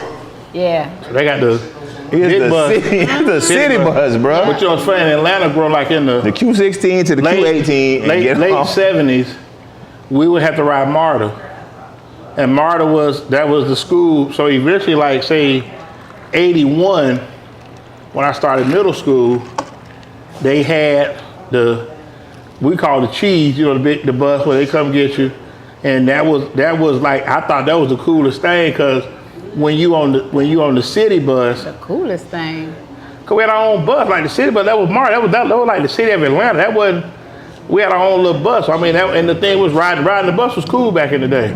You wanted to be on the bus going to school in the morning because everybody on the bus. Everybody on the bus, so somebody gonna have the little, you know, they gonna have the little boom fight on the bus. Yeah. You might fight on the bus. You know, somebody might have some candy. Yeah. You know, you might with all your peers. Ain't no grown people on the bus. Ain't no grown people on the bus. We didn't think looking at you crazy because you come in. So y'all talking about the weekend and what y'all did, and you know who did this and then somebody might get to fight, you know, just all kind of crazy stuff. Nah, we ain't on the bus. I guess it just didn't even occur to us. I mean, we just didn't. There was no bus. We always had a bus. If you say at a school of 3,000 kids, and there was no regular school bus, then y'all was really like right there within the community. How far was school from you?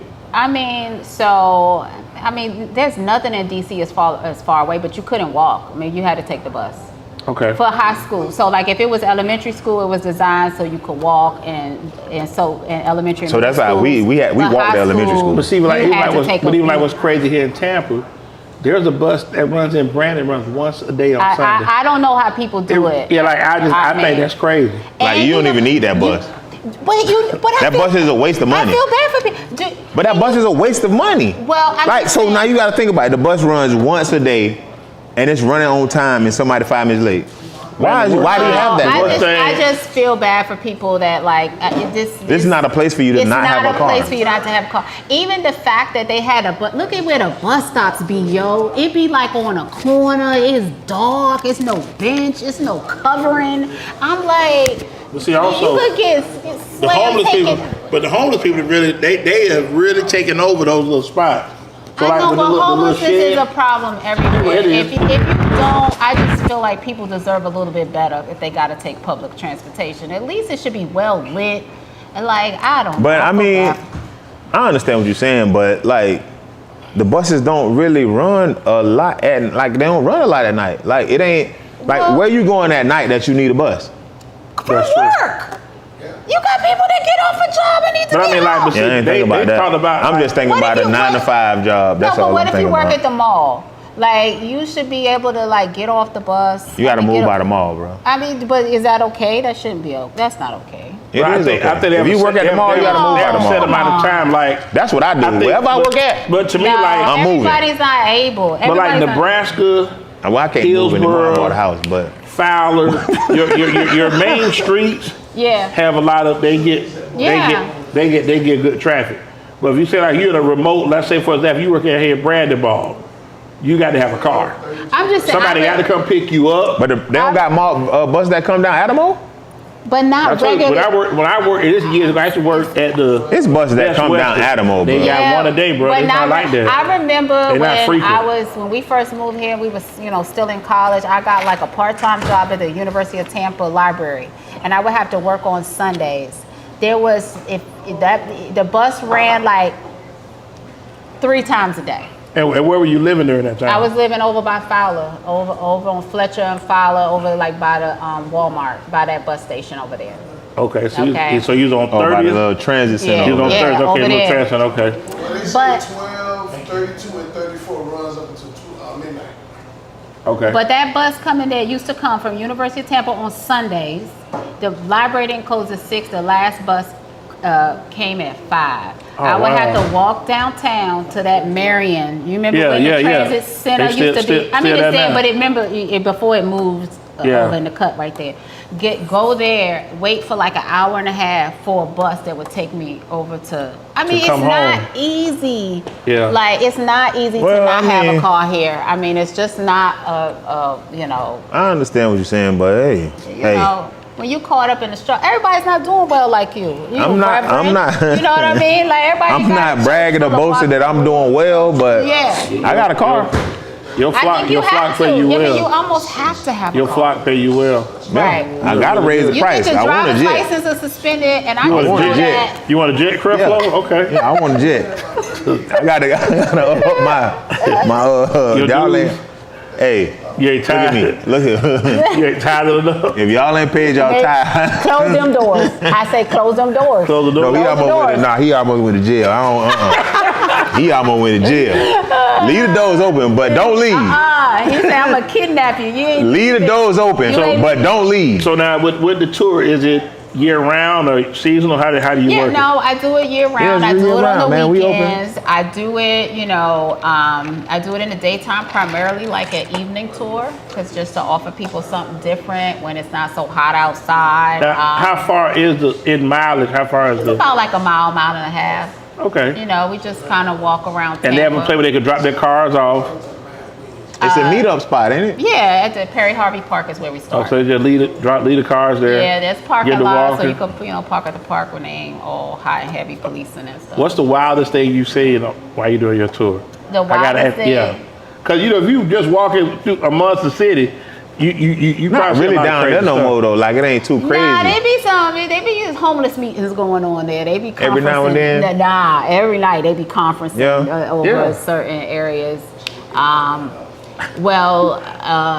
Halloween you see a lot of very interesting, even when it's not Halloween, with some of the people coming in and out of the clubs and stuff. So that's pretty good. Last night we saw a terrible car accident right in front of us. Right in front of you? Yeah, right over there by the cemetery. The car flipped over. So, Ray, can you pull up her information? I want to let people know how they can get in contact with you as far as to do the tour. Because I think it'll be great. You gotta come. Are you gonna walk the mile and a half? I'm gonna come. I'm gonna come. I put my word on it. I'm coming. You coming? I guarantee I'm coming. I don't know when. I don't know. I gotta wait. That's a cop out. That's not a cop out. That's not a cop out. That's a cop out. And this man here said he gonna support. He didn't say he was coming. I'm coming. You're coming. I'm coming. But you don't know when. I can't give you a date, a time, or anything. Is it in 2026? Let's shoot 2020. That's a little more tangible. It could be. That's a little more tangible. It could be 2025. I ain't want to say that. I will guarantee. Yeah, we're gonna do it. I guarantee 2026. I take that. We'll do it. I might be right. I might be 2025. What time do you do it? I guarantee 2026. What time do you run the tour? What time does it start? I do it on Friday nights at 7:30. And then Saturday I do it at 10. Friday night 7:30. Yeah. And then Saturday, what time Saturday? Leave that and then slide up into whatever. What time Saturday? Hold on, Club. That'd be too late. That'd be too late. That's too late. He gotta be there at 7:30. Yeah. He gotta be there at 7:30. Okay. But if you can record it, then you can just send it to me. You can do that. I gotta be at the club at 7:30. Okay, I understand. You gotta fan an appointment and it's important. Yeah, I got folks waiting on me. Okay, I get it. I get it. Like Tina said, they came to see me. They came to see me. I gotta be there. So I want to ask you. I want to ask you about the tour. But I don't want to. That is right. There she got it up there. But I don't want to spoil the tour. Yeah, you can't. But you can't. as an African American in Tampa. Yeah. What could I look for as far as the experience and what you're providing as far as the history or something that's going to make me want to come to the tour? Come do it. Okay. I would say the best thing was what I tell people, and I definitely say this to native Tampans, because you ever seen that thing with Monique, where that little meme where it's like, since you got your degree and you think you know every damn thing? Most people, if they from Tampa, they come ready to be like, to check me. Like you ain't from here. You ain't from here, or they just really know, right? And my whole thing is that if I tell you stuff that you already know, I give you your money back. Because you're going to learn some stuff you ain't never heard before. I'm definitely coming now because I know all this. You're going to try to challenge me. I ain't going to try to challenge you. I'm just going to say I know that already. I love that. So it's like, come on. And that's the whole thing, is that, everything that I have is public information, is census records, directories, old newspapers. It's all there. It's all verified. Everything is there. She said they better than Google. But if you can come and be like, oh, I already knew this, I'll give you your money back. That's what I'm doing when I come, but I'm coming though. Mm-hmm. So you're going to let her walk, I do all this stuff, look at my money back? Yeah, I already know this. You You going to do that real? Yeah. Probably. Amen. That's all. I'm telling you, I'll be ready. I'll be ready for you. And not out of cockiness, but like if I can just give you No, it's out of something- cockiness. No, not cockiness. Out of pettiness. It's pettiness, like 50 Cent. Right. So like if I can tell you something that you could just Google or just go to the historical landmarks and read them, like I don't know if you really need to pay for that. I want to give you your money's worth. I'm gonna Like you tell said, you got people's houses, businesses. So you show a lot of good stuff. I'm gonna tell you things about people you have never heard of and the history that is, that hasn't been exposed to you. Because most of us didn't even, or mostly, if you're from here, you don't even learn Tampa history in school. Right. So it's like a lot of stuff you really just don't even know. You're from your uncle, your granddaddy. Yeah, but when daddy, you talk about how was Tampa founded, how did it get to be, it used to be Fort Brooke and then it came this and then, nobody really like tells you that. So it's been like, so it's something. So it used to be called Fort Brooke at one time? Yeah. 100%. I heard, I seen a sign say Fort Brooke. I never knew what that was. Yeah. I mean, Brooke was a general. And they used to have the chitlin circuit. Tampa was in the chitlin circuit. They used to come here a lot. That's on Central, Central Avenue. Juke joint, okay. Yeah. I know Ray Charles, like I said, Ray Charles was here. That's the common thing that people know, and I do talk about that point about where he lives. But if that's all I can give you, then you already know that. You don't really need somebody to take you on a walking tour. Yeah, I don't need nobody to take me. I'm coming. You know what? You could do the tour. Yeah, but I ain't want to say that. I ain't want to say that. But but I'm gonna come. I'm gonna come. I ain't want to say that, but Don't worry, I'll 50 you. I'll get you. Amen, sister. Yeah. I'm just saying. Sorry, I was pulling your stuff. He just showing a lot of stuff like Ray Charles had children here, right? Yeah, he had some hoes here. Well, he had a whole lot of children in a whole lot of places. Real, what he had, real? He had some nice young ladies that he breeded with. He had some work. He had some work down here. Yeah. Ray Charles was a breeder. Well, he said in his autobiography Ray Charles was a breeder, and he bred a lot here. He did.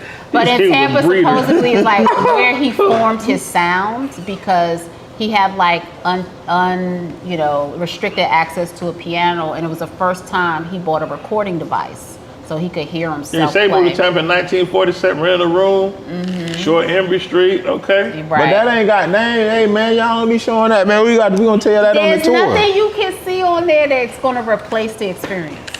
I stand on business on that. Okay, now say what time they walk Saturday I like night? that. So Saturday is 10, 2, and 6. Oh, you got multiple destinations on Saturday. Yeah, Okay. and then Friday at 7:30. Sunday at 6, but Friday's at 7:30. Come out there. I realize it clashes with Club Atlanta. Maybe that's something. Club Atlanta's closed, so you ain't got to keep going to Okay, that. are you sure? That's no longer. Okay, that's not in your life anymore. Are you many years ago. repented from that? Like that was 2002. Yeah, he get beat now. I ain't even said. But now you can call me like 97, like 9702. I'm like, okay. I can't make it. Wow. I like what you're doing, Miss Davis, but I ain't gonna be able to make it. Especially on Friday, because I gotta go. Saturday, she got 3 times on Saturday. Saturday a little. You can take your wife with you. He recuperated. I'm still in Club Atlanta mode. What is that? 10, 2, and 6. From the night before. Sunday football season out. Right. Bro, Saturday is 10, 2, and 6. Yeah. Like you have to record. Like I said, have somebody record it, like put it like on like a DVD or something. Right. And I'd have been like, hey, I'm bro, you know, we could have had him just put on the screen. Somebody tried to sell me a DVD, bro. Like Tampa it's probably like not Tampa History, but it was a DVD. Like they had a DVD, like a movie. Recently. Yeah, but probably like a month ago. Yeah, I was definitely going to. I was like, bro, where am I going to play? I don't have play that. I bet you it was blank. This was somebody suffering from some kind of drug addiction, right? I mean, they could have, but they were just saying they said they were in a movie. Oh, they was in a. They were in a movie, and they had the movie had the. It was in a case. Look how you look. Yeah, like it was like a DVD. I don't want to open up what kind of movie it is. That's all. I want to open. So it's like a Tubi movie, but it's on DVD. Oh, well, that now it's all making sense. Miss Davis cut up. Right. Now it's all making sense. But listen, yeah, we want to keep you. Want you to give you a shout out. Yes. Let everybody know how they can. I really believe, but I want to try to reach out to some educators. Like, hey, your kids. Hey, why don't y'all put something together? Like a field trip, like I said, I think that'll be good. So that's what I was gonna rap with you off air. I rap with you off air about that. We'll talk about it. You gonna have your church come? Like a church trip? Like a church? Yeah, they got to pay. Not just her either. He ain't gonna spot her. He ain't gonna spot her. They got to pay, not just her either. So you gonna spot there's her. a surcharge there you put in. It's not all Amen, inclusive. brother. If the school ain't all inclusive, the church ain't. Amen, brother. Nah, I hear you. I pay $30 for somebody to go on a field trip. I pay y'all every month. No, it's not I enough. spent a lot of money with you, Diamond. Right. Okay. I'm outside the door waiting. Right. So give your shout outs before we get out of here. Yeah, if you wanna book the tour, it's What It Was, walking tour Tampa. It was called What It Was? What It Was, because we tell you what it was. And you know, you can follow me And on I'm gonna tell you TikTok, what it is. Instagram, Y'all go check it out. What it was. That's it. Do you know it'd be kind of fly though? Mm-hmm. If you add a little extra fee, you had to walk the club around too. That'll You be know, tight. it's clearly a historic landmark. That'll be tight. It's That'll be clearly tight. a historic. I almost teared up like I said. Club we Out need to was be Club Out was petitioning special. the city to put a marker there. They should. It's a totally different building. I rode past it when they changed. It's like it's like a medical office. I was like, Well, that must have damn. been a sad day for you. That was tough. That was tough. Yeah, Club Out was real special. It was like that Wow. for Club Excess. And we for me, can't. though. We ain't gonna call your ex-wife. Nah, Okay. please. Yeah, we no. I Hey, Torres, cut the camera. She probably burned the place down. Cut the camera. Yeah, Cut the camera. They you know, sometimes things they run its course. Yeah. It was no longer, so it was different crowd, different people. Right. They were going different places. Right. But for that span, for that moment in time, Yeah. like I tell Sonny, but let me get a season pass. Instead of just stand outside paying $13 every week, how much you'll charge me Right. to come For in the every year. Friday free? Did they give it to you? No. They wa- I was ready to pay. Like I said, I want them to How get much like you would have paid? What's the no, max you would've it was paid? $13 Okay. every week. So I mean, if I'm Sometimes season pass, I would have gave like $550. You would have gave them $550. Yeah, to come every. to get us to the I club. know I'm coming. I know I'm coming. That's what you don't understand. I'm not staying late for work. I'm not going to no high school football game. I'm going to Club Lat on Friday. I've learned a lot doing this podcast. Yeah. I really thank you. I wasn't missing it. And I can't wait to go on the tour so I can learn a lot more about Black history. Cause Like you know my word was. You know my word was back then. We did hear some Black history. Yeah, It's not really, That's what we thought it ain't was gonna Negro. be. That's nigga history. Hey, you know my word was back then? Mandatory. I had to have it. That's the wrong history. I just tell people if everybody want to kill me, just come to Club Out on Friday. I've been there. It's You wrong ain't no history, man. search party. He missing. Go to Club Out. I'm right there by the bar, by the pitcher man, and the pool. Right. They playing pool right behind me. Right. I'm the loudest one in the back of the bar. He right there. There you go, right there, guys. Right. We can kill him right here. Right. He's right there. It's a pivotal part of your story. It's an I'm just saying, important I wasn't missing it. So like, talk about going to a movie. No, I can't. We ain't I making still that. hadn't really understood what was so great about it, but that's That's part of the offline. story. You had That's to off be there. there. I understand. You had to be a part of it. You had to be there. I You had to be a part of it. I You- understand. You had to be there, D. That's just all you about leave it at that. Just about like being on Soul Train in the 70s. Okay. Like you want to be a part of it. Like you didn't want nobody to tell you about it. You wanted to be there. You don't get it though. But okay. So Yeah. Studio 54 New York. That's a great example too. Yeah, like Freak Nick, Black Beach Week. Like that, you want Fam She Homecoming? look like she ain't never been in none of them. Yeah, I think she didn't get out a lot. No, then. I didn't get out a lot. Oh, You okay. ain't hear what her mama said? I'm Your for real. mom said she going to church. Yeah. Right. Did you go to church today? Koji. Yeah. Koji, okay. Yeah. What was the sermon about? What was the sermon about? Oh, Wow, so you on the phone capping with your mama then? 100%. He said, Absolutely. Jesus well. You think Waldo ever did a service? Yeah. While you ever did a service in Tallahassee? No, that's why I had went a lot to of school. service. That's why I went to school. I got service a lot in Tallahassee. Okay, we gonna cut it right now. That's a Let's wrap. go ahead. That's a wrap. Wait, what was the question? Let's recognize those that keep the lights on. Please. Yeah. Red, please. That shit was good to me. Rev got crazy. Oh, I'm just, amen, brother. Amen. Every show we dedicate to my man Will D, man. Cigar Life, CIGARLYFE.com. A lot of good stuff online. Go check out next one, please. What's on Cigar Life? Cigars. It's all Apparel? about No, cigars. it's apparel. Apparel. So it's Apparel, okay. Cigar Life shirt. Red Dawson's not with us tonight. He's out of town, actually Okay. working. Shout out to Dawson, Yeah, man. shout out to Dolph. They doing this thing. GD Naps, he got receipts, child support. courtroom etiquette, do all kind of stuff. 813-570. Non-attorney pro se consultant. 9617. Email gddapc@gmail.com. He has entertainment, definitely. Yeah, he has. We call him rough. So they rough in the Temptations. That's him. Okay. He come in late. So, like he be clouded. Okay. Okay. All right, Next one, please. Okay, Auto Repair Center. Okay. My man Carlos. Who you rocking with? Oh, he rocking with the Rams. No, he with the Rams this week. Oh, he with the Rams. Okay. 813-443-4730. 7101 North 40th Street. A lot of good stuff over there. Just come in, get your car. They'll take care of you at a real fair price.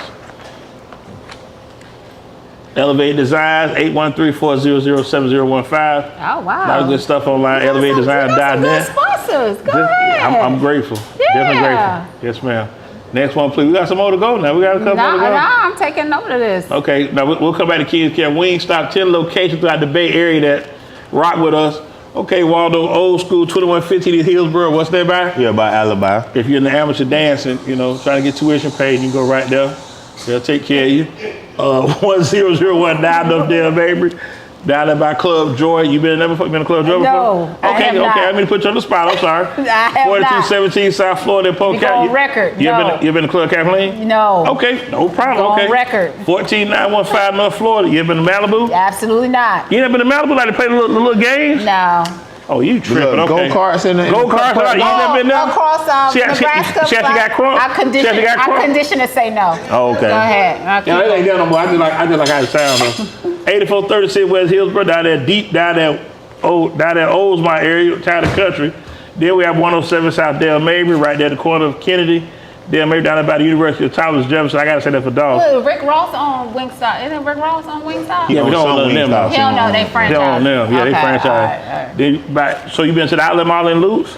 I've been to Okay, there you go. 23048 Florida Highway 54. So you've been out there before? Yes, I've been out there. Then we got 1219 Bruce B. Downs out there in Wesley Chapel, like Chapel Park, Meadow Point area. Oh, Only been that way. I don't know Wesley Chapel like that. Okay, what about 9305 North 56? That's Chop Shop headquarters. Okay, I know what that's. Bush and 56? Yeah, I know right about all the old about Blockbuster. That. You still got a movie out over there. Okay. Yes, I used to go to that Blockbuster. Okay, so you probably got some. Yeah, you still owe them. You got some movies you ain't turned in. That's why they went out of business. Yeah, I was a person, correct. And where it all started, 2776 North Fowler, right there by University Mall. So you've been to University several times, right? 100%. I used to live over there. Does one person own all these? You ask a lot of questions. Oh, no, I'm just curious. You might be vice, so I don't know trouble. I want to be implicated. Okay, next slide, Tori. Hurry up, please. Get to it. Thank you. T&W Air Conditioning. Go check my man T.I. They do real good AC work. Okay, I need to. Okay, that's home AC or car AC? No, residential. I mean, okay. Now, home AC, car AC, you got to go to Carlos Auto Repair Center. But yeah, he for the house. Residential, 813-294-9451 online, www.twairnow.com. Next one, please. Spencer, what Spencer say? I ain't got no pool. If your pool is green, S&C gonna make it clean. There you go. We'll get it got clean. A pool? I do have a pool. Yeah, he come. Yeah, S&C Pool Service. He'll be here next week. S&C Pool Services, 813-802-9496. Go online, scpoolservices.com. Pay with reservices, and then we got my girl Ika Brown. You good? Romance writer, children books, writer, playwright, producer. Oh, wow. 656-210-7012. That's dope. Brown Girl Instagram, Books, Brown Girl Books 2025. She'll be here next week too. Oh, wow. Okay. I wonder if any of her books in Miss Gwen's bookstore. I gotta find out. Event Heroes, Don Stokely, DJ photographer. 813-330-0104. He should have a New England. I don't know why he ain't got a New England picture on here for his site. EventHeroesTampaBay.com. Go check out Stoke, man. They 10-2, man. Do your thing, man. I ain't mad. They doing their thing. What they 11-2, 10-3? What they is? 10-2. 10-2, right? 11-2. Oh, I stand to be correct. I'm sorry, bro. 11-2. I'm in no trouble. Yeah, I stand to be correct. My bad. Foul on me, pimp. Okay, next one, please. Shavonda Nicole, beauty instructor, medical esthetician. Oh, wow. Go check her out. Yeah, we got a. She's doing chemical pills and that kind of stuff. Yeah. Yeah, so she _Instagram, AE_skincare, SKNCARE. Next one, please. Cupcake City, West Tavis Finest, Alvin Brown's got the best cupcake known to man. Chef Alvin, go check him out. Cupcake_city 813-731-6163. Do all kind of events. Bar mitzvahs. Yeah, child support hearings, night school graduations. He do all kind of. He do all of those. He'll do it. Probation. He do all of that. Go check him out. He do sweet tens. You said probation? Yeah, you got probation. Yeah, he can do all that for you. Now those that don't conduct themselves accordingly, we got something for you too. IT bail bondsman, 813-231-2663. Go check out our store. They do good work. itbailbond@gmail.com. Ira's so good, you don't even change clothes with him. Oh, wow. You don't even go to the back. Good. Yeah, he do great work. Okay. Yeah. So I've been told. I'm just kind of go ahead, keep going. Next one, please. Not that we got two more. I think we got one more. I think. Okay, Salita's house.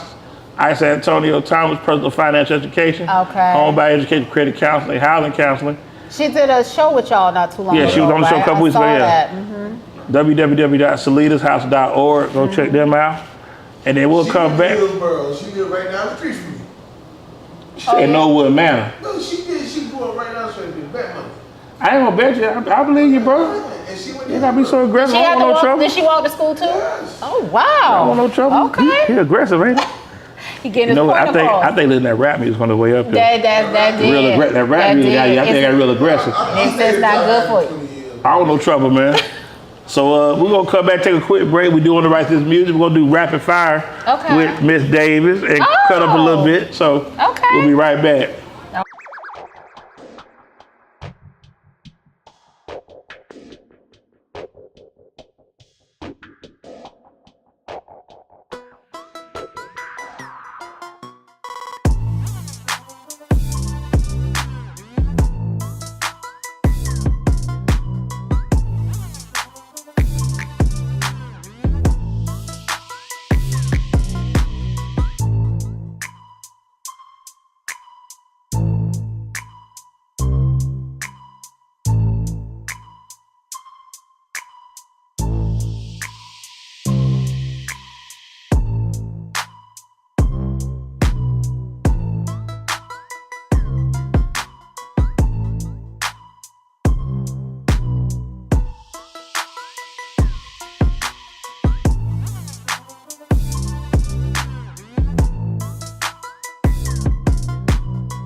That's her like the gamble, he bad.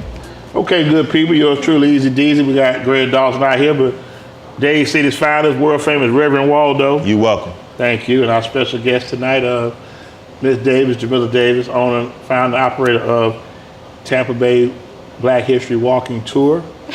So, Waldo, if you don't mind, you can let people know about King's Care. We're doing rapid fire, brought to you by King's Care. Whenever you're ready, sir. Proceed. Yeah, so I just want to shout out my wife, Tariva. We are getting a divorce. Today is her birthday. I want to say happy birthday to her. Shout out to her. Okay. We are doing. Wait, are you getting a divorce for real?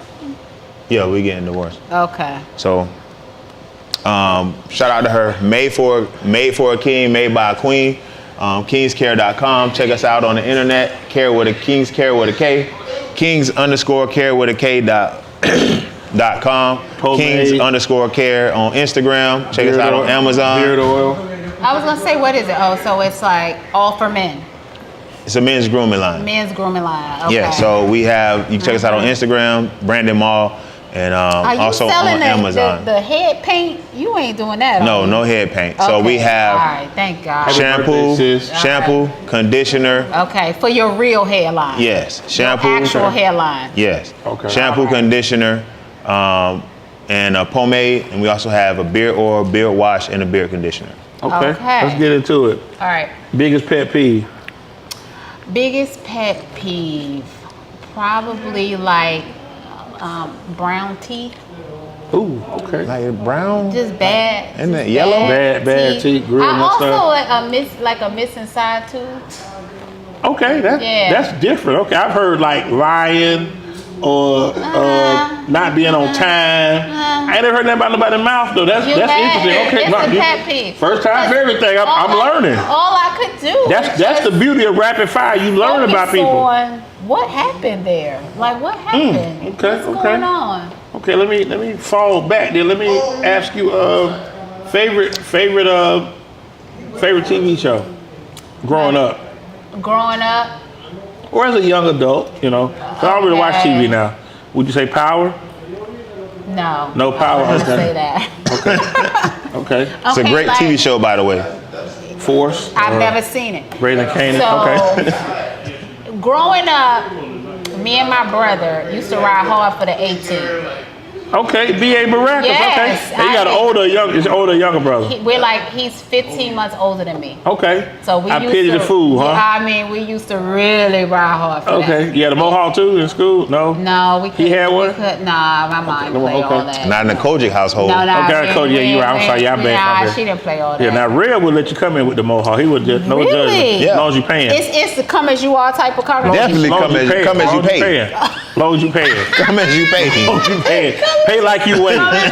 Pay like you weigh. Pay like you weigh. Pay like you weigh. Right. Wow. Okay, how you dress? Favorite food. I like Mediterranean food, like Greek pitas and stuff like that. Another different I know you falafel. thought I was gonna say something. Yeah, like falafels and stuff. What you thought I was gonna say? Chicken. No, crab, not the crab. But you like chicken shawarma. You're trying to judge me. But you like chicken shawarma. I do. Right, it's chicken. You can't escape it. You can't escape it. I don't care where you go. I would pick the lamb though first. Okay. See, that's elevated. You thought I was gonna say chicken. Yeah, but Negroes eat lamb chops now. Favorite. They do. These are new. You know what I'm saying? Favorite member of New Edition. Bobby Brown. Okay. I mean, one. I thought you said Johnny Gill from DC, so I was kind of. Yeah, but Johnny Gill came later, so it was really hard to Bobby Brown, okay. Yeah, Bobby Brown. Road trip, you can take 3 musical artists, living or dead. Who you taking with you? Oh, 3 musical Any type artists. music. I have to take 50 Cent. Okay. I guess he just knows everything about everybody. Okay. And I want to get the whole story on Puppy that he wasn't allowed to say. Yes. So I gotta take. Okay. I gotta take 50 Cent. Go shorty. Okay. I gotta take Prince. Okay. Yeah, because I want to know about like all the women. I want to understand the mystique of Prince. How do you get a Vanity? How do you get an Apollonia? Like I want to see if it'll work on me. Whatever it is, I want to like that aura. What draws them in? So you like Prince? Well, okay, I'm fascinated by Prince because we're talking about a man with high heels on. Who's your last one? My last one, maybe it would be, I know it's going to sound a little lame, Kumo D. How you like me now? I used to live downtown. Okay. 129th Street. That's different. Yeah. I got a Kumo D story. Oh.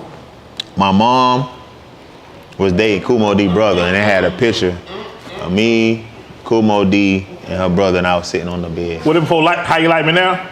Nah, it was. They went with Treacherous 3? I don't know when it was. Okay. I was little. Last question: Do you watch Living Wait, do Single? we believe this? I believe I don't need to lie about it. He said your mother. Kumo D brother. So I mean, yeah. Your mother was dating Kumo D's brother? Yeah. Really? That was years ago. Like his real brother, his play brother? His real brother. Real brother. So let me ask you. Okay. All right. My mom is 18 years older than me. Oh yeah, well, my mom's 17 years older than me. Same thing. Okay, so so she was in the streets. What you saying? I didn't say got that. it. I didn't say that. Favorite actor? She wasn't at home. My favorite actor. I mean, actor or actress? Whatever. Okay, I'm gonna say Viola Davis because she can get the snot and she can get the. She make you feel it. She make you feel it. I like her. Yeah. Very versatile. You thought I was gonna say like Lisa Ray? What did you? No, I didn't think that. Thought she was gonna say Will Do you like Smith. sports? Tyler Perry. Do you like sports? I love sports. Two favorite athletes of all time. Doug Williams. Okay. Because I'm Brought the Super Bowl to DC. 100%. I remember that like it was yesterday. Okay, Redskins fan or Commanders fan just walked in. I'm Okay. a whole Skins fan. And then because of That's that, racist. but I didn't say Redskin. I just said Skins. Is that acceptable? No. That's fine. Can't say that either? No. All right. Because they would have changed the name to that. Yeah. Okay. And then because of that, I will also Welcome on the show, probably Dante. say You good? Go ahead. my most, so other than Doug Williams, who is my number 2? I want to say Daryl Green.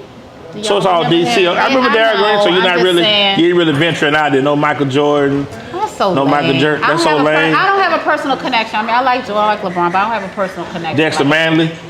No, he couldn't read, man. How can you can't He can give play him ball though. That's He can play crazy. You ball. remember that commercial? I remember that. Take it from me, Mr. Manley, Citadel Chevrolet, and you could drive away today. Do you remember that? No. That was in DC. That was local. Right. That was local. But he had to memorize it because But you know what? It's a song though. DC, hey, I know, that's what I'm saying. He couldn't read. DC You was remember represented that? out of You New watched Orleans though. Hey, Okay. DC was represented New Orleans though. How? They was represented in a real major way. How? That's offline. But anyway, they have the go-go music. Oh, okay. They real friendly down there, boy. right. Do they listen to go-go music in New Orleans? No. I feel like It's bounce. nobody else listens to it. Nobody listens to go-go music but DC. But Yeah. New See, Orleans back is then- bounce, back which then is it was kind of bounce music. similar, but I it's don't not. feel like Hip-hop. it's the same. It's And not then the like, same. and then It's like not the Keith same. say, how you do that there? You know, we was on Okay, that. all right. But I mean, that was years ago. But yeah, DC was love though, man. I mean, they was showing a lot of love. Did you live in New Orleans? This is like the third time you I went to school in New Orleans. Okay. I matriculated in New Orleans for a Okay. year. Well, you used a big word. Did you like Drew Brees? No, I'm from Atlanta. I'm from Atlanta. I'm A-Town, Southwest You Zone like 4. Matt Ryan? Man, Ryan, best quarterback prior to Michael Penn we ever had. Okay, yeah, you tripping. Okay, let's wrap this. Yeah, go on and wrap this shit up, Yeah, man. she We can tripping. wrap this up, She tripping. man. I can tell she really don't like. Yeah, we can wrap this up, bro. She don't like. See, I don't even know. She don't like She European just- quarterback. I Okay. didn't Round say here, that. she round I'm here, just man. saying, So you was on impressed? Jason Campbell? You was on impressed? Jason Campbell? You like Jason Campbell? Okay, Exhibit A. Let's cut the show, man. Yeah, So she like let's wrap this RG2. up, man. Let's get this over with, man. She ain't tripping. All right. She talking about Jason Campbell. Jason Campbell was okay. I mean, come on. She like RG2. Yeah, RG. Yeah, yeah. She was on here. She was on here. 1 year he was good. I mean, you Okay, know, what about he was great with what about after that? All right. Well, that it Yeah. didn't Yeah, work man, out. we gonna cut. We're It gonna didn't wrap this work up, out. It man. didn't work She out. tripping. They're gonna edit this out. Yeah, That's she what tripping. I feel like. She tripping. So next week gonna be our last episode for the year.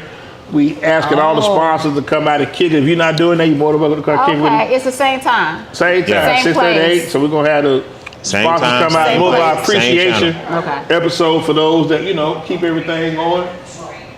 And so as we always do, man, who got it better than us? I don't know, but shout out to my wife. Happy birthday. I love y'all, always will. And I wonder why y'all get enjoy your divorced. That's all enjoy your right. birthday. See, I'm telling you, Enjoy your birthday. You like Vice. I mean, it's you a got good the advice, question, you got the right? advice, you got the Because it advice can't be for you. his fault. You got It the can't be advice, his you got the fault. advice, you It still- must be on her you still- because No, it's perfect. all it's He's perfect. I am perfect in you guys' You eyes. still trying to crack the case. I see you still trying to crack the case. I I'm see just that. scared. I'm just curious. Okay. But Okay. I just want to tell her today is her birthday. Happy birthday. That's sweet. And That's sweet. I love you and I always will. You always gonna be. So what you tell them? Show me your hands. Get on the ground. That's how you do it. Show me your hands. I have no clue what you're talking about. All right, well, They don't do that on. They don't do that on the walking tour, D. On the walking tour. They don't No, do that. that's right. They don't do that on the walking tour. No aggression. No aggression, Aggression So, free. We finna sit here and watch. Happy birthday! I love you. Enjoy your day and We finna good night. watch the Eagles and the Chargers. Oh yes, Eagles Chargers trying to score already. Yeah, okay. So who, as we always do, man, Waldo, who got it better than us? Nobody. Keep God first, love your family, man. Dante Miller here kicking it with us tonight. Commanders fan, so maybe y'all can build. I like the colors. Okay, you see Exhibit A. I like okay. I feel it. So keep God first, love your family. When you see us holler tonight, we gone. Thank you. Bye. See you next Monday. All right. Well, that was fun. Oh no.